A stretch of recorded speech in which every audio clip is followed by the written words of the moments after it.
Mummy mummy mummy నా friend iPhone కొన్నది mummy. Mummy mummy mummy mummy నాకు కూడా కొని mummy iPhone. Mummy please mummy mummy iPhone కావాలి మమ్మీ. లే ఫస్ట్ మమ్మీ ప్లీజ్. నువ్వు లే ఫస్ట్ దిగు. ఆ ప్లేట్ కొంచెం నాకు.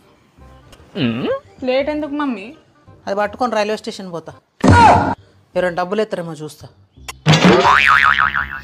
అయిందా? బాగైందా? ప్రతిదానికి ఓవర్ ఎక్స్ప్రెషన్. ఐఫోన్ కావాలంట ఐఫోన్. ఆ ఫోన్ ఇచ్చుడే ఎక్కువ నీకు.